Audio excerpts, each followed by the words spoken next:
Interval देखने से पहले हम लोग कुछ सिंबल्स देख लेते हैं, ठीक है। कुछ सिंबल जैसे अगर ऐसे लिखा हुआ है इसका मतलब ये क्या है, इक्वल टू।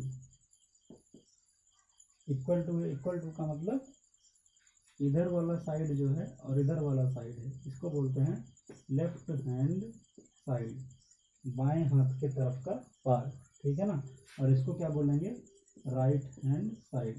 तो इक्वल का मतलब कि ये दोनों क्या हैं, ये दोनों सेम है, ठीक है ना, ये दोनों सेम है। तो ये इक्वल टू का सिंबल सबको मालूम है, ठीक है। अगर ऐसे लिखा हुआ है इसका मतलब ये क्या है, not equal to, not equal to, ठीक है। ये प्लस है, ये माइनस है, ये मल्टीप्लिकेशन है, ठीक है ना, ये डिवीज़न है। ये सारे सिंबल सबको मालूम है, ठीक है। अब इसमें ज़रा देख लो, काफ़ी बच्चे कभी कभी गलत कर देते हैं, ठीक है। ए बाई बी अगर लिखा हुआ है इसका मतलब क्या होता है, ए बाई बी। अगर A is divided by B ऐसे लिखा हुआ है, ठीक है ना, तो उसको हम ऐसे रिप्रेजेंट कर सकते हैं। और इसको और कैसे पढ़ते हैं, ठीक है। अगर जब हम फिजिक्स भी हम लोग को देखना है, ठीक है, जब भी फिजिक्स या केमिस्ट्री में या कहीं पर भी बात करेंगे, जब फार्मूला बनाना होगा, सो ए अपॉन बी को अगर हम वर्ड्स में एक्सप्रेस करें तो कैसे लिखेंगे, ए विथ रिस्पेक्ट टू बी। तो अगर इसको हम वर्ड्स में एक्सप्लेन करें कि ए बाई बी का मतलब क्या है, ए विथ रिस्पेक्ट टू बी। जैसे कि फॉर एग्जांपल अगर हम लोग बात करें 12/3, 12/3 का मतलब क्या है, 12 विथ रिस्पेक्ट टू 3। तो 3 के रिस्पेक्ट में 12 कितना है, ठीक है ना। अगर 12 मैं ऐसे मार्क कर दूं और मैं ऐसे 3 मार्क कर दूं, तो इस 3 के रिस्पेक्ट में 12 कितना है। अगर इसको मेजर करेंगे तो 3 1 टाइम, फिर 3 1 टाइम, फिर 3, ठीक है ना, 1 टाइम, फिर 3 1 टाइम। तो कितने टाइम्स हो गया, 1 2 3 4, ठीक है ना। 4 टाइम्स जब हम 3 को ऐसे प्लेस करेंगे तो हमको क्या मिलेगा, 12 मिलेगा। इसका मतलब क्या हुआ, जब 4 बार इसको रखा गया तब हमको 12 मिला, यानी कि 3 के रिस्पेक्ट में जो 12 है वो क्या है, 4 टाइम्स है, ठीक है ना, 4 टाइम्स। तो इसका आंसर क्या आएगा, 4। तो इस तरीके से भी हम समझ सकते हैं, ठीक है। जैसे अगर ऐसे लिखा हुआ है डिस्टेंस अपॉन टाइम, तो इसका क्या मतलब है, distance with respect to time. इसका मतलब है distance with respect to time, ठीक है ना। तो इस तरीके से जब फिजिक्स में कभी कोई चीज़ रिस्पेक्ट में होगी, ठीक है, तो उसको हम ऐसे लिखेंगे ए बाई बी के फॉर्म में। अब इस सिंबल को हम लोग क्या बोलेंगे, ग्रेटर देन, ठीक है।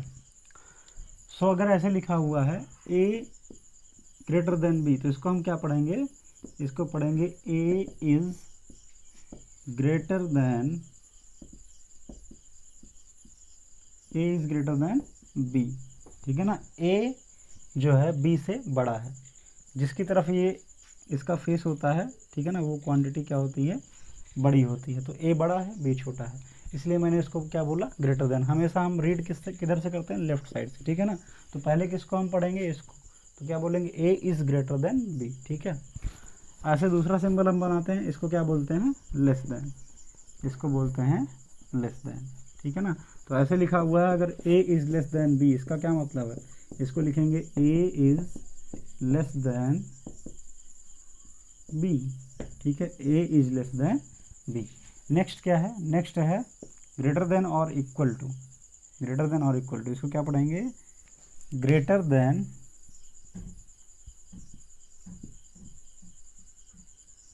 और इक्वल टू, ठीक है। अगर इस तरीके से है ए ग्रेटर देन और इक्वल टू बी, ठीक है, इसका मतलब क्या है, इसका मतलब है A is greater than B और A is equal to B, ठीक है ना। A is greater than B और A is equal to B.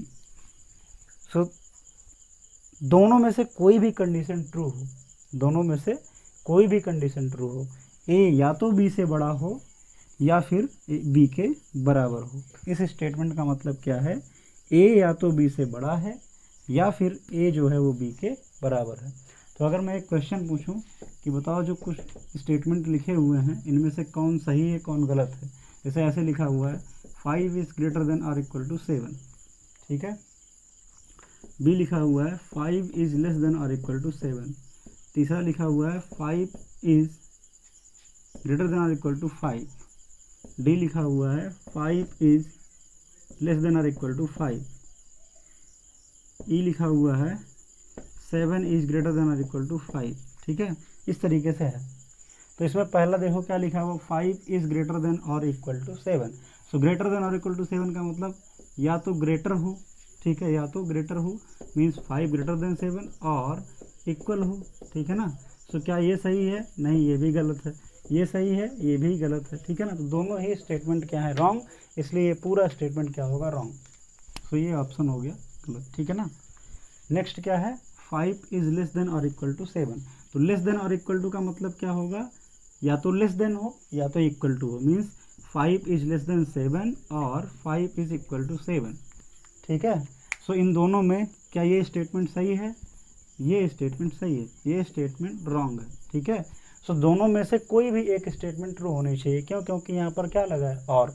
तो जब भी और लगा होगा, जब भी और लगा होगा, ठीक है, तो हम क्या देखेंगे कि दोनों में से कोई एक स्टेटमेंट जो है ट्रू होनी चाहिए, ठीक है। लेकिन जब भी एंड लगा होगा तो दोनों ही स्टेटमेंट क्या होनी चाहिए, ट्रू होनी चाहिए। अब यहाँ पर क्या लिखा हुआ, 5 इज़ ग्रेटर देन और इक्वल टू 5। तो इसका क्या मतलब, 5 या तो 5 से बड़ा हो और 5 इक्वल टू 5 या तो बराबर हो, ठीक है। सो ये वाली कंडीशन तो गलत है, लेकिन ये वाली कंडीशन सही है, ठीक है। तो कोई भी एक सही हो जाए, है ना। एक टाइम पे दोनों नहीं हो सकता ना, एक टाइम पे दोनों नहीं हो सकता, ठीक है। एक टाइम पे एक ही वैल्यू लेगा, यानी कि एक टाइम पे ये 5 है, यहाँ पर जो क्वांटिटी है वो क्या होनी चाहिए, 5 या फिर 5 से बड़ी। तो अभी के लिए 5 है, इसका मतलब सही बोल रहा हूँ, ठीक है। 5 इज लेस और इक्वल टू 5, ठीक है। इसमें 5 लेस देन 5 होना चाहिए, फिर 5 बराबर 5 होना चाहिए, ठीक है। तो इधर वाली क्वांटिटी 5 है, जो 5 से छोटी नहीं है, क्या है, बराबर है, ठीक है। इसका मतलब क्या है, ये क्या बोल रहा है, या तो 5 से छोटा हो या तो बराबर हो, तो बराबर है, इसका मतलब ये सही है, ठीक है ना। इसी तरीके से ये बोला जा रहा है ग्रेटर हो या फिर बराबर हो, तो ग्रेटर है, इसलिए क्या है, ट्रू है, ठीक है। तो इन सिंबल का मतलब पता होना चाहिए, इन सिंबल का मतलब हम लोगों को क्लियर होना चाहिए, डाउट नहीं होना चाहिए। ये क्या है, ग्रेटर देन और इक्वल टू, इसका मतलब या तो बड़ा हो या तो बराबर हो। ये क्या है, लेस देन और इक्वल टू, यानी कि या तो छोटा हो या फिर बराबर हो, ठीक है। अब इस सिंबल को हम लोग बोलते हैं इक्वालिटी का सिंबल, और इन सिंबल्स को, ठीक है ना, इन सिंबल्स को हम लोग क्या बोलते हैं, इनइक्वालिटी के सिंबल। इनको क्या बोलते हैं, इनइक्वालिटी, ये इक्वल नहीं है, ठीक है ना। और जो प्योर इनइक्वालिटी का सिंबल है वो ये, ठीक है, प्योर इनइक्वालिटी का सिंबल। तो हम लोग इनइक्वालिटीज़ डील करेंगे, ठीक है, इनइक्वालिटीज़ पे बहुत सारी प्रॉब्लम करेंगे, लेकिन अभी जो है बेसिक बात कर रहे हैं। तो इंट्रोडक्शन हो गया, ठीक है ना, इसका मीनिंग क्या होता है क्या नहीं, इतना मैंने बता दिया, ठीक है।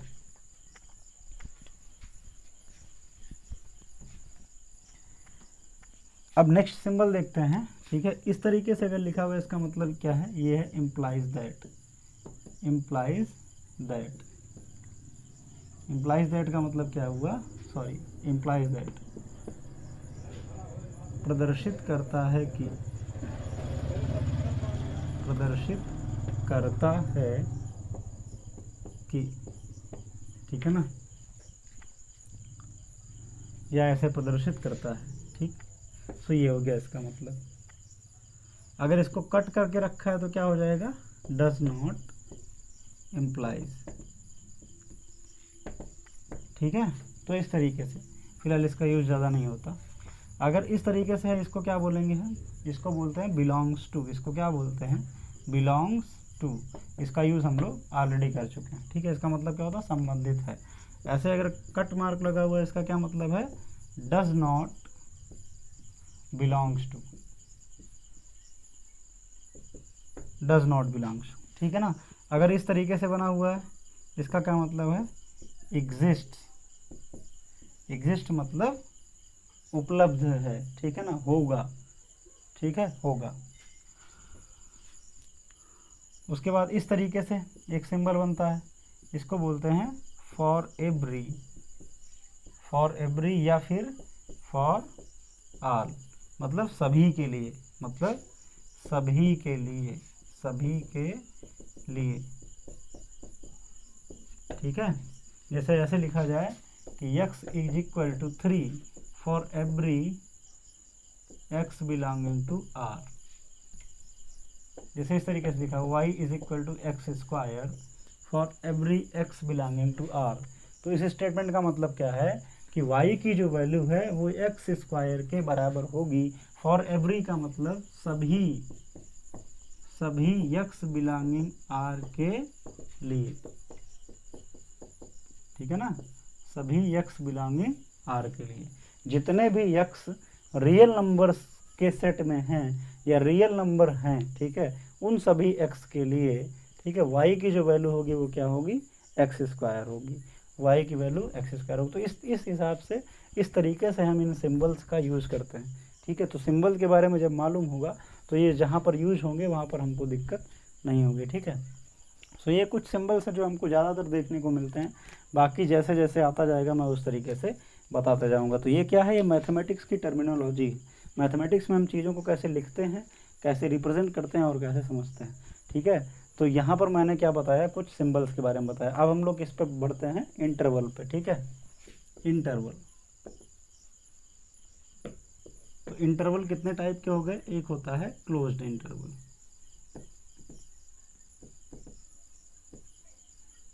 क्लोज्ड इंटरवल का मतलब ऐसे आप लिख सकते हो याद करने के लिए, क्लोज्ड इंटरवल, ठीक है ना, क्लोज्ड इंटरवल।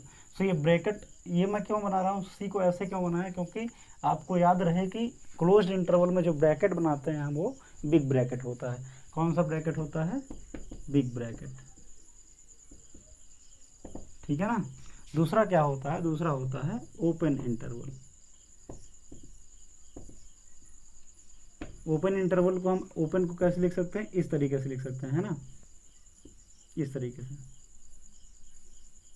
ठीक है, वो ऐसे बना सकते हैं ओपन इंटरवल। तो यहाँ से हम लोग को क्या याद रहेगा कि यहाँ पर हम कैसा ब्रैकेट यूज करते हैं, स्मॉल ब्रैकेट, स्मॉल ब्रैकेट, ठीक है।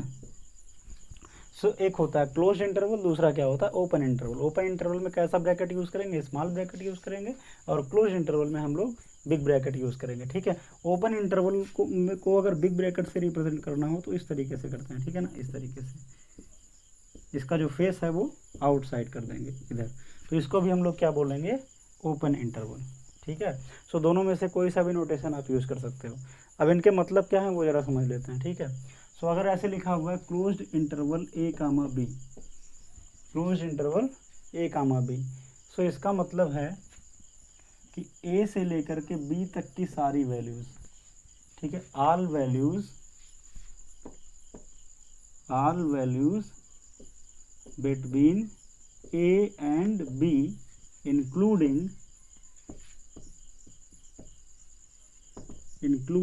a and b, ठीक है। So closed interval a comma b का क्या मतलब है, all values from a to b, all values from a to b including a and b, a से लेकर के b तक की सभी वैल्यूज और साथ साथ ए और बी को भी इंक्लूड किया जाना है, ठीक है। एग्जाम्पल के लिए जैसे मान लो यहाँ पे लिखा हुआ है -3, क्लोज इंटरवल, ठीक है। सो -3 से लेकर के 7 के बीच की सारी वैल्यूज़, तो सारी वैल्यूज़ को हम ऐसे लिख नहीं पाएंगे ना, -3 से और -2 के बीच में बहुत सारी वैल्यूज़ होगी, इनफाइनाइट वैल्यूज़ होंगी ना, तो सबको हम ऐसे लिख लिख करके नहीं बता सकते, इसलिए हम क्या करते हैं, इसको नंबर लाइन पे शो करते हैं, इसको क्या करते हैं, नंबर लाइन पे शो करते हैं, रियल लाइन भी बोलते हैं इसको, ठीक है ना। तो यहाँ पे ले आओ और इस पे लिखना मैंने बता रखा है, ठीक है। कौन छोटा है, -3, छोटा ही पहले लिखा जाता है, ध्यान रखना कि ऑर्डर में पहले यहाँ स्मॉल लिखते हैं फिर यहाँ पे बड़ा लिखते हैं, तो इधर वाली क्वांटिटी छोटी ही होगी। तो -3 यहाँ पर बैठा दिया, मान लो ये -3 हो गया, ठीक है, और 7 यहाँ पर कहीं होगा, ठीक है, ये 7 हो गया। सो क्लोज्ड इंटरवल लगा है, क्लोज्ड ब्रैकेट लगा है, बिग ब्रैकेट लगा है, इसका क्या मतलब हुआ कि 3 से लेकर के 7 तक के बीच की सारी वैल्यूज को सिलेक्ट करना है और साथ में 3 को भी सिलेक्ट करना है, ठीक है ना। तो इसलिए मैंने यहाँ पे एक डार्क सर्किल बना दिया और 7 को भी सिलेक्ट करना है, इसलिए यहाँ पर भी मैंने एक डार्क सर्किल बना दिया, ठीक है। तो इस तरीके से हम इसको रिप्रेजेंट करते हैं। दूसरा तरीका क्या है रिप्रेजेंट करने का? दूसरा तरीका है इनइक्वालिटी की हेल्प से, ठीक है। अब अगर ऐसे लिखा हुआ है x बिलोंग्स टू -3, 7, तो इसका मतलब हुआ कि ये जो एरिया आया -3 से लेकर के 7 के बीच की, ठीक है ना। तो ये सारी की सारी वैल्यूज, जितनी भी आप वैल्यू यहाँ पर बना सकते हो, जितना आप नोट कर सकते हो, किसकी हैं? x की, ठीक है। तो x कहाँ से कहाँ तक आ गया? -3 को लेकर के, ठीक है, 7 के बीच में, ठीक है, 7 भी वैल्यू हो सकती है। तो कैसे लिखेंगे? सो x क्या है? -3 से बड़ा है, -3 से बड़ा है या फिर बराबर है, या फिर बराबर है, ठीक है ना। बड़ा है या फिर बराबर है, -3 भी हो सकता है या इससे ज़्यादा, ठीक है। इस ग्रेटर देन और इक्वल टू लगा दिया, और 7 है या फिर 7 से छोटा है, ठीक है ना, लेस और इक्वल टू 7। तो इस तरीके से भी हम लिख सकते हैं। यानी कि अगर ऐसे लिखा हुआ है x belongs to a, b, तो इसको हम लोग कैसे लिखेंगे? इसको लिखेंगे x इज ग्रेटर देन और equal to a and less than और इक्वल टू b, ठीक है। सो ध्यान रहे कि यहाँ पर जब बिग ब्रैकेट होगा तो यहाँ पर इक्वल आएगा, ठीक है, यानी कि इंक्लूड करेंगे a और b को। लेकिन अगर यहाँ पर ओपन ब्रैकेट होगा तो a और b को इंक्लूड नहीं करेंगे। तो ये क्या हुआ? Closed interval. क्लोज्ड इंटरवल क्या होता है, कैसे रिप्रेजेंट करते हैं, और कोई वैल्यू दे रखी है उसका क्या मतलब है, और यहाँ पर किस तरीके से हम सॉल्यूशन में, प्रॉब्लम सॉल्विंग में उसको यूज़ करते हैं, ठीक है। तो इस तरीके से ये हो गया क्लोज्ड इंटरवल। अब हम लोग क्या देखते हैं? Open interval. So open interval में अगर a, b लिखा हुआ है, इसका क्या मतलब है? All values from a to b, a से लेकर के b तक की सारी वैल्यूज, ठीक है, excluding a and b, a और b को छोड़कर। यहाँ पर हमको a और b को नहीं लेना है, मतलब इक्वल नहीं होगा। तो अगर ऐसे लिखा हुआ x belonging to a, b, तो इसका मतलब क्या हुआ? इसका मतलब हुआ x जो है वो a से बड़ा है और b से छोटा है, मतलब a और b के बीच में है, इक्वल नहीं है, ठीक है। इसको रियल लाइन पे कैसे शो करेंगे? नंबर लाइन पे कैसे शो करेंगे? तो इसके लिए नंबर लाइन ड्रॉ करेंगे, ठीक है। -इनफाइनाइट प्लस इनफाइनाइट, मैंने बोला कि ये वाली जो अंक होगा, डिजिट होगा, नंबर होगी, वो छोटी होगी और इधर वाली क्या होगी? बड़ी होगी। तो यहाँ पर मैंने a को बनाया और यहाँ पर मैंने किसको बनाया? b को बनाया, ठीक है। सो a को नहीं लेना है, इसलिए मैंने a को रिमूव कर दिया, हटा दिया, ठीक है ना, गोला बना दिया।